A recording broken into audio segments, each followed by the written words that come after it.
Well, the press, known, of course, especially the national press, and particularly CNN, for its scrupulous political neutrality. So it goes without saying that the hiring of a single middle-of-the-road former Republican staffer has people hysterical about bias. Former DOJ spokeswoman Sarah Isgur Flores was just hired by CNN as deputy political editor. According to that creepy kid who covers media for CNN, the staff over there were furious. One unnamed reporter called it a, quote, disaster, and said there were ethical implications to working for someone who publicly supported Trump. Of course, there are quite a few former Obama staffers on the CNN payroll. No problem. Here to tell us more about all of this is media reporter Joe Concha, who covers the press for The Hill. Good to see you, Joe. So, just for the record, Sarah Isgur Flores, I know well, and I think a lot of her, but my impression is never that she was some florid right-winger. I mean, I don't know, but I certainly don't have that impression of her. Is she? And why the hysteria over this?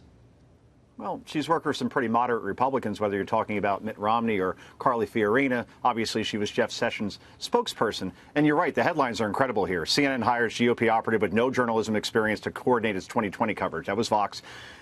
Esquire, CNN just set the new standard for corporate media's chicken stuff catering to Republicans.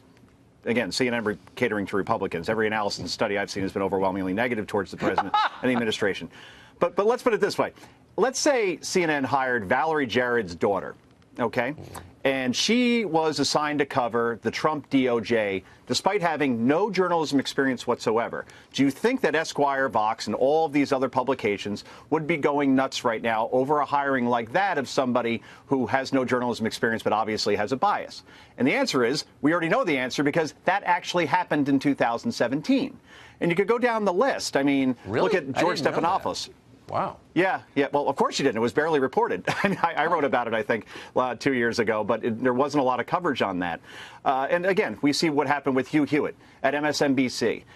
Everybody was in an uproar because Andy Lack was trying to bring MSNBC too far to the right by giving Hugh Hewitt an 8 a.m. Saturday morning show for a half hour. He didn't even get the full hour. I was actually on the show. It was quite fun.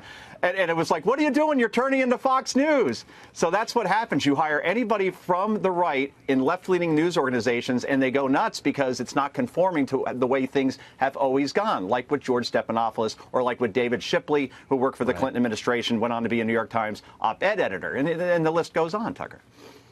I'm starting to think they're not really in favor of diversity. Well, it depends on what kind of diversity we're talking about, right? I mean, if we're talking about ideological diversity. Where people are different, yeah. Right. They're not into it.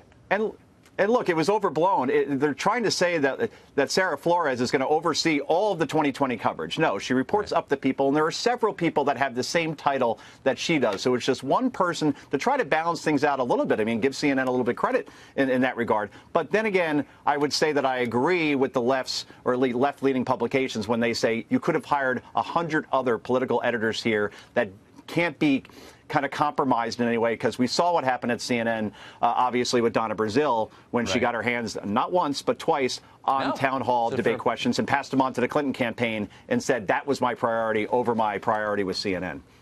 Unbelievable. Oh, Joe Concha, great to see you. Thank you. Good to see you.